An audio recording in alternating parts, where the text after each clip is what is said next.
Bisika nyonso bozwami ba fidèle ya info lingala batata ba mabande kombote na bino nyonso. To fongola journal le pona ko sabino ke na ndenge kaka ezalaki prévu rentrée parlementaire na Assemblée nationale mercredi 15 septembre et pas wapi cérémonie ezalaki marqué na discours ya président Christophe Mboso. Na chambre haute ya parlement pe rentrée ezalaki effective na bokambami ya président Modeste Bati Lukwebo.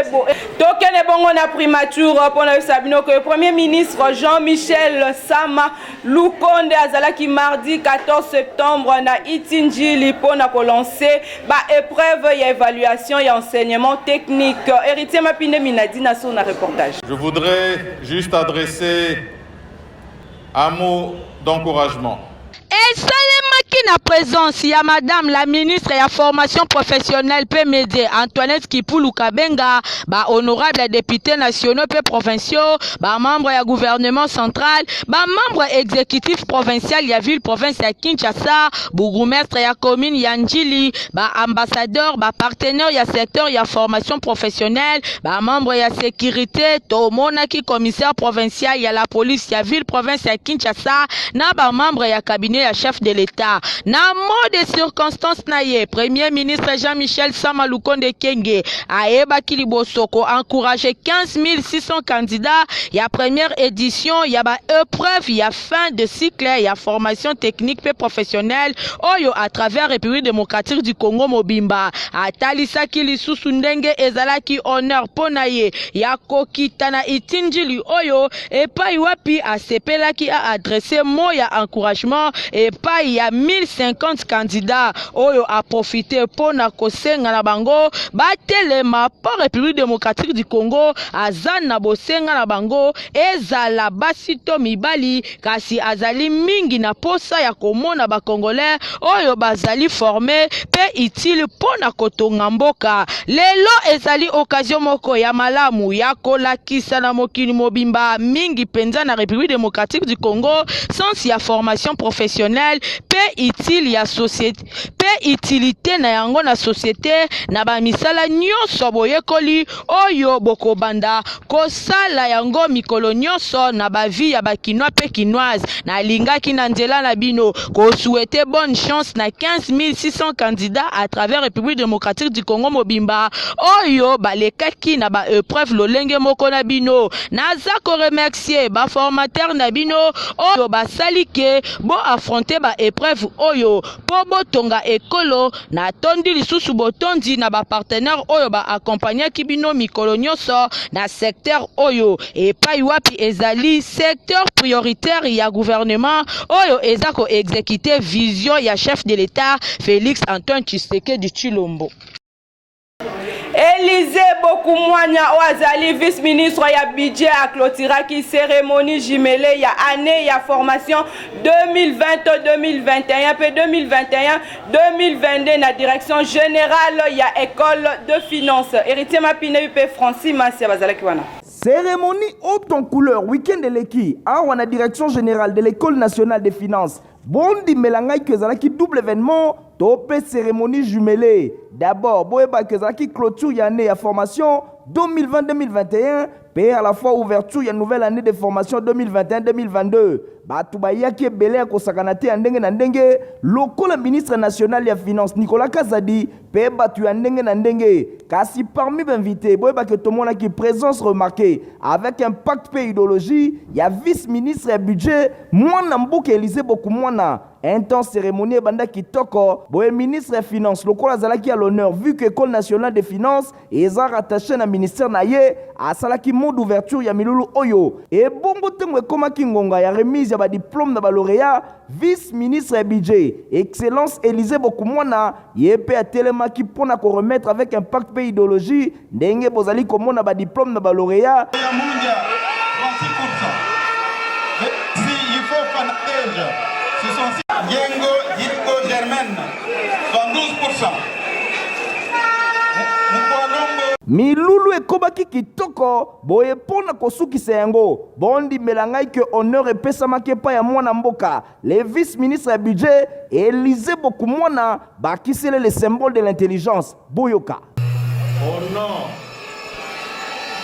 des ministres des Finances, qui a été appelé pour d'autres tâches, et en mon nom propre, nous félicitons les lauréats de ce jour et nous leur souhaitons infructueuse poursuite des carrières au sein de leurs structures respectives. Pour clore mon mot, nous déclarons clos l'année académique 2020-2021 et par la même occasion, nous ouvrons l'année académique 2021-2022. Tangu tolobaka ke mayele pe bwanya ezalaka na bakolo nango bokanisaka tokosaka botala moko na bango yeyo Élisée Bokumona, le vice-ministre du budget Boye.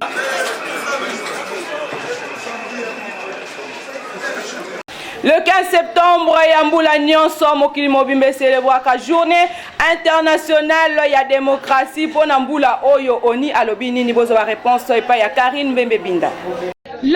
15 septembre, Yamboula Nyonso Mokili Mobimba et célébrera journée internationale ya démocratie pour Namboula Oyo et Sengeli Boyeba que balobeli lokola thème ko renforcer résilience démocratique liboso ya ba crise Oyo ezali koya pamba te crise ya COVID-19 et bendi ba défis sociaux politiques juridique na mokili mobimba bazali ko bunda ko zwa ba mesure pona ko bundisa yango nde esengeli ko continuer ko faire respecter état de droit ko battre la paix ko respecter ba normes internationales ba principes fondamentaux ya légalité pe ba droit ya ko kota na justice pona mbula oyo secrétaire général ya ba Nations Unies atei na mboka mobimba ba respecter pe ba protéger ba droit ya liberté d'expression, il y a presse, liberté d'information, liberté d'association,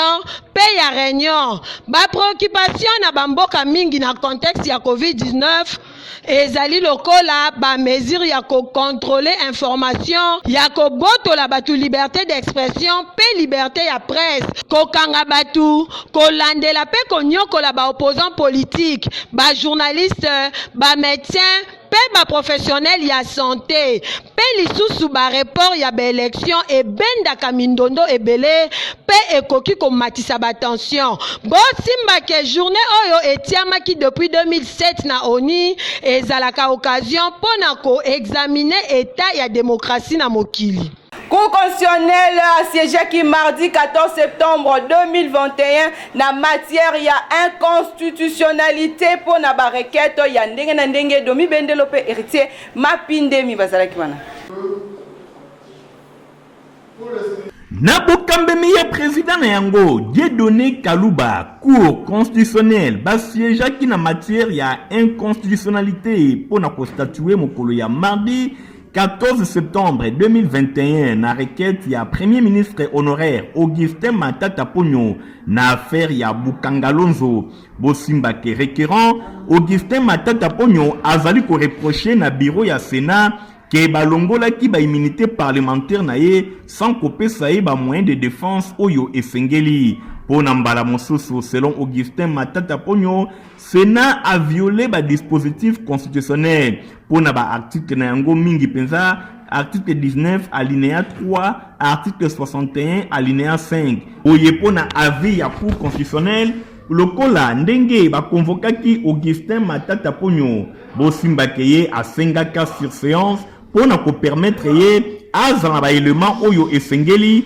enfin aye bana ko préparer ba moyen de défense na ye boyena sima ya ko étudier dossier oyo cour a déclaré ki yango recevable kasi ba déclaré yango non fondé ba affaire mosusu oyo ezalaki traité kaka na audience oyo ezalaki pe lisusu dossier ya honorable député provincial Mike Mukebai oyo a sollicitaki epai ya cour bayeba na revoir démarche oyo ezalaki unifié mikolo eleki epai ya assemblée provinciale ya ville ya Kinshasa pona oyo etali baleve ya immunité parlementaire na ye pe ezalaki appuyé na plainte ya gouverneur ya ville ya Kinshasa Jean-Tini Ngobilambaka depuis le 8 mai 2021. Après avis ya procureur boye cour a se déclaré compétente pour constatuer na dossier oyo kasi ba juger requête ya honorable Mike Mukebai non fondée. Pona oyo etali requête ya regroupement AFDCA ya honorable président ya Sénat Modeste Batulukwebo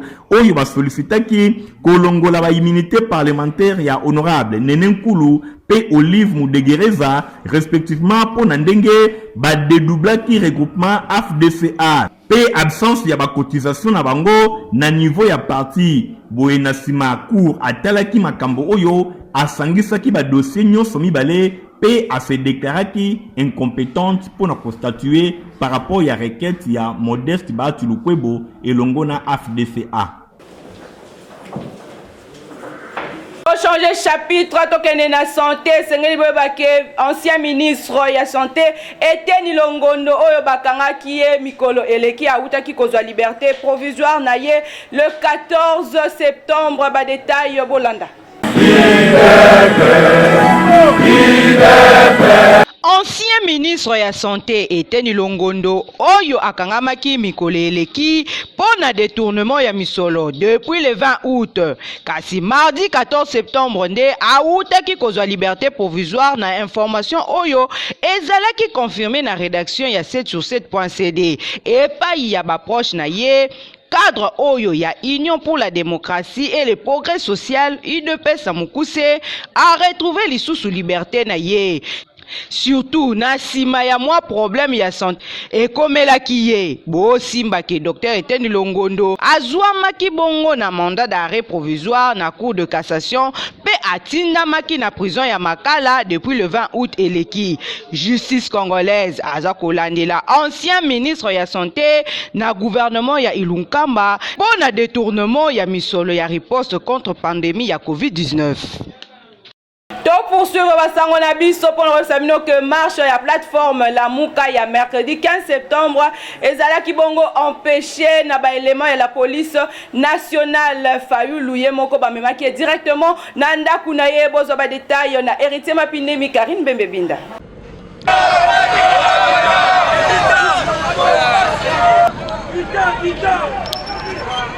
Nasima ya kozanga koyokana tope ko trouver compromis entre plateforme Lamuka et longona autorité urbaine Jean-Tini Ngobilambaka boye plateforme Lamuka ba maintenant qui marche na bango ndenge kaka ba sepelaki le 15 septembre 2021 bosimba ke gouverneur ya ville ya Kinshasa a suggéré ki bango ba sala marche le 17 septembre soki ekozala malamu pona ko éviter ba sala mobulu par rapport ya journée ya rentrée parlementaire ndenge ezali na Assemblée nationale pe na Sénat kasi ba militant ya Lamuka ba boyaki yango pe le 15 septembre 2021 ba se retrouvaki esika esengelaki ba sala marche na bango c'est-à-dire na Masina quartier 3 boye quelques militants ya plateforme Lamuka ba se retrouvaki kuna na mbala moko bazalaki dispersé et pa ya ba élément ya la police oyo bazalaki déployer na ndenge ya kosakana te pona ko empêcher marche oyo ezalaki autorisé te et pa ya autorité urbaine. Selon information Martin Fayulu Madidi oyo azali bongo président ya ESID pe moko ya ba leader ya plateforme Lamuka azalaki directement escorté kolongwa na commune ya Masina kino na ndako na ye. Marche oyo ezalaki vraiment dispersé ba gaz lacrymogène et betamaki boye baneko ya plateforme Lamuka ba réussir ko sala marche na bango ndenge ezalaki prévité bosimba ke ba kanaki ko sala marche oyo kolongwa na commune ya Masina kino na palais du peuple et pa wapi ba kanaki ko déposer mémo na bango pona ko telemela politisation ya seni kobo ya fraude électorale pe kobo ya glissement et salema na ba élection ya 2023 wana ezalaki maloba ya plateforme Lamuka par rapport ya marche oyo balingaki ko sala.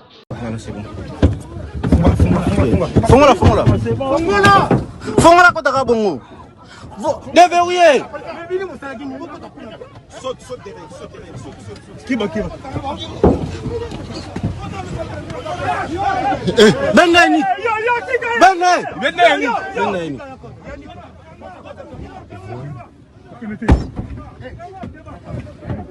Laissez-moi commander les choses. Oui. Ok.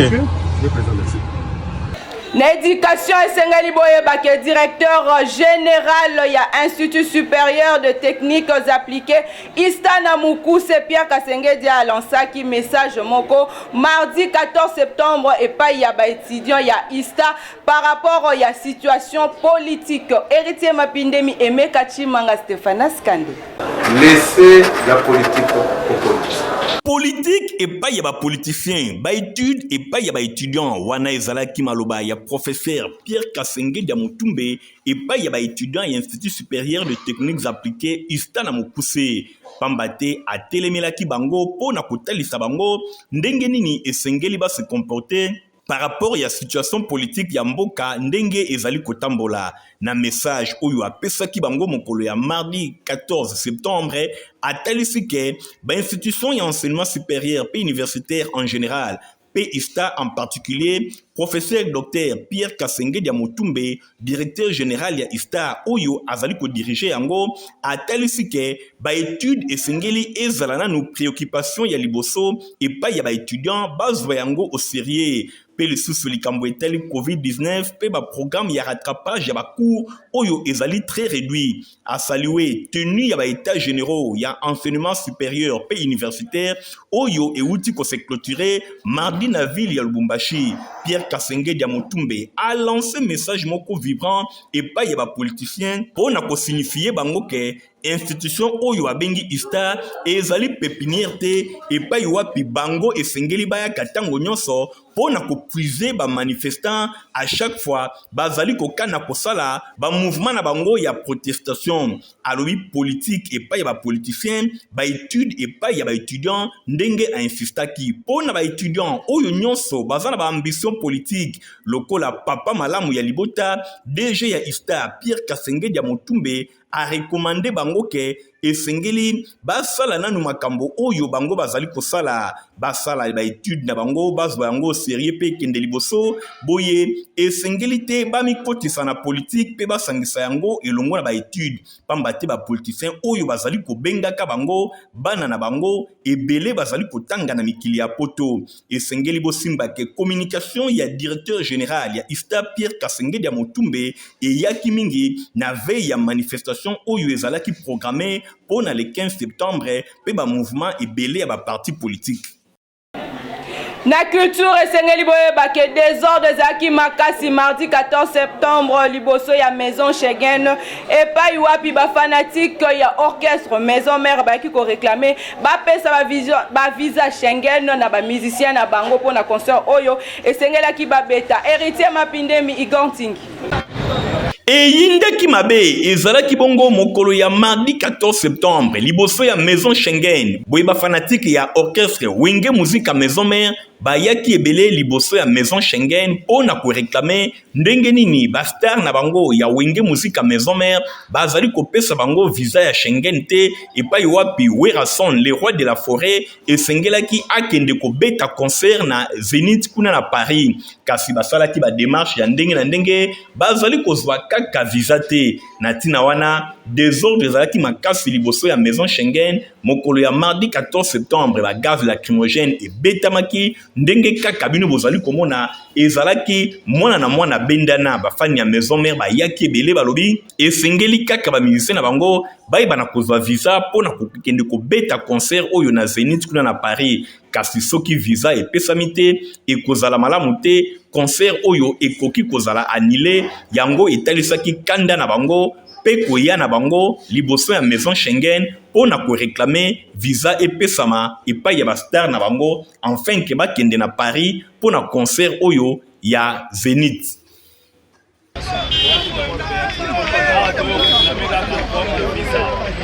Pays na biso fo bayeba batuta ba minene fo bayeba ke moto akende korepresente mboka libanda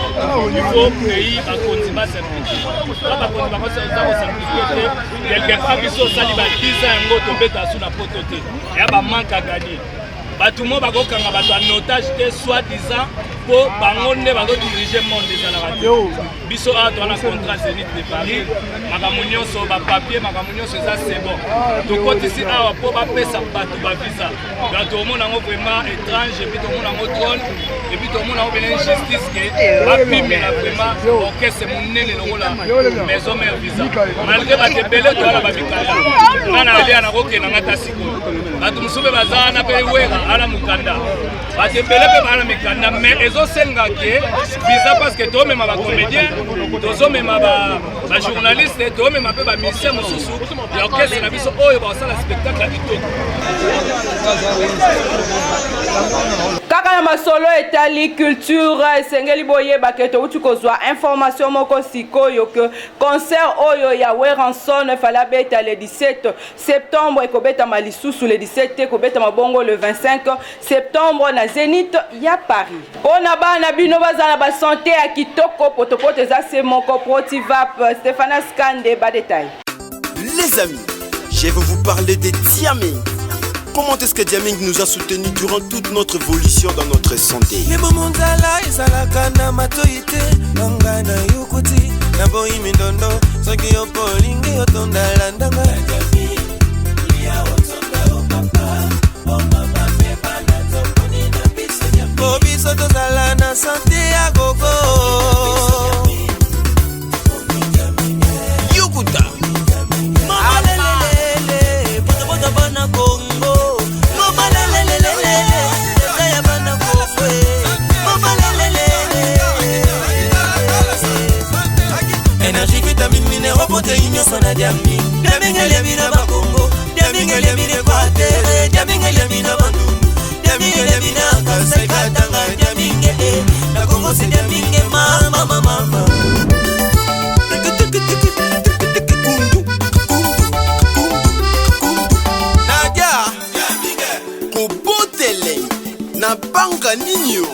Diaming ezali olingo changer bouye te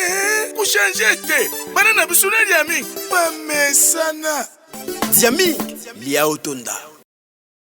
esika ya kozwa basapatu ya kitoko kwa mvie kutu poto teleka mbangu na 7e rue Lumete epai ya Papa Griffe Héritier Mapindemi Igantingi baye nyonso basepelaka na basapatu ya kitoko basandali ya kitoko oyo ezali poso ya nyama bakwiri ya ndenge na ndenge oyo ekuba esika eza kaka se moko na place commerciale na 7e rue Limité epai wapi Papa Griffe sa père d'état azali kosala mikoto ya malonga oyo ekuba boye esengeli kaka te kolulaka oyo ezali kouta na mikili ya bapaya na mboka na biso République démocratique du Congo toza pe na batu bazali capable ya kolatisa bana mboka na biloko ya malonga ndenge Papa Griffe sa père d'état ye azali kosala biloko oyo ekuba rien envié na oyo ezali kouta na mikili ya bapaya yango oyo ezali kosalema okiti kaka na 7e rue na commune ya Limete na place commerciale omoni mbala moko Papa Griffe otali ofungoli monoko la musala maboko voilà pourquoi Papa Griffe sa père d'état coordonné un frère na boulot ya Jimmy Winston na beti mbunda pona nini client nyonso aye awa azanga koloba teke bakongole bamitema mabe azanga koloba teke bakonza moko bamitema mabe botunanga pona nini botana ba œuvre artistique oyo souci ya Papa Griffe ezalaka nini chinois bapetwana ba chinois bakolatisa biso te soki babi na karateka oui mais na ndenge pena ya makambo forme population congolaise ntango azolata babora ba chinois ba turc et ça la mawa trop même na bawara mais souci ezali population là ta vrai mais ba autorité mboka bazo comprendre te ezo ça la souci à trop imaginez bino moko taneti babiloko o na lati awa mundela auta na mboka na aya sombi akenango mais na mboka na biso batu bazo somba ebele mais ezo koka kolatisa population nyonso tout donc on a sengi na bakonza mboka président de la République premier ministre ya primature ndeko na biso sama oza jeune donc bomeka na kosolola entre bino na bino conseil des ministres bobeta na lisolo ya Papa Griffe sa père d'état donc nasali trop na mboko oyo et vous allez bien ceux qui vont soutenir la population congolaise à la takeloko bien. Ezali boye bande konyonso bokende musika te pamba te basoulier to ba chaussure ya Papa Griff azali kosala ekomi kobimati na mikili ya libanda bino moko bana mboka esengeli bo profiter na yango na ba prix moko abordable hors de toute concurrence ba prix oyo ekosepelisa bino epai ya Papa Griff sa père d'état. Toza na communiqué ya Metelsat awa na mesa na biso bazali koloba pona bambula oyo ekobanda kala mingi te na ville province ya Kinshasa bolanda lecture nengo. Metelsat azali ko informer public que date moyenne oyo ezali prévu pona ebandeli ya saison de pluie na ville province ya Kinshasa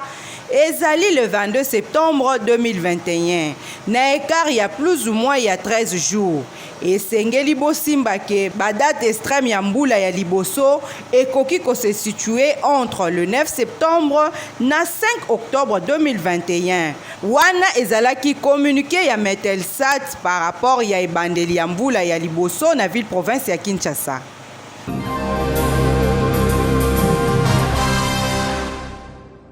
Malembe tokomi kokoma na suka ya journal na biso bolanda lecture ya info ya ba journaux. Mbote na bino tofongoli info ya ba journaux na journal Le Vrai Modérateur tri-hebdomadaire chrétien ya information générale akomi boena inae marche ya lamuka Fayulu a bravé ngobila mokolo ya mardi 15 septembre. Bosimba ke auteur a beti masolo ndenge ba tractation ezalaki entre gouverneur ya ville ya Kinshasa na bakambi ya plateforme lamuka oyo ezali kokambama na mwana mboka Martin Fayulu Madidi elongo na Adolphe Muzitu. Boye Gentini Ngobila Mbaka a proposaki bango date ya le 17 septembre kasi bango baboyi batelemeli gouverneur ya ville ya Kinshasa balobi marche na bango esengeli ezala organisé kaka le 15 septembre ndenge bango babongisaki. La marche ya lamuka le pona le 15 septembre 2021 ekoki kozala réussite tope ekoki kozala échec. Nyonso wane komami na journal Explorateur. Auteur abeti masolo ya marche oyo lamuka azali kokana kosala mokolo ya mercredi 15 septembre alobi ekoki kozala échec tope ekoki kozala réussite. Na ngambo mususu amituni pona nini IDPS azali kosala meeting na ye sans problème kasi soki ekomi na ngambo ya lamuka asepeli kosala marche ezalaka kaka problème. Boye en cas de casse tope ya ba blessé tope ya batu bakufi ekozala na mutu ya Félix Tshisekedi wana ezali mituna auteur amituni par rapport ya marche ya lamuka ndenge batelemelie na autorité urbaine. Toke na ngambo ya journal Le Journal abeti masolo ya sport akomi 20 clubs à perdre au total 24 joueurs. Esengeli ba supporters na ye bazala trop exigeant wana ezalaki maloba ya entraîneur Raoul Shungu oyo azali numéro 2 na staff technique ya avec club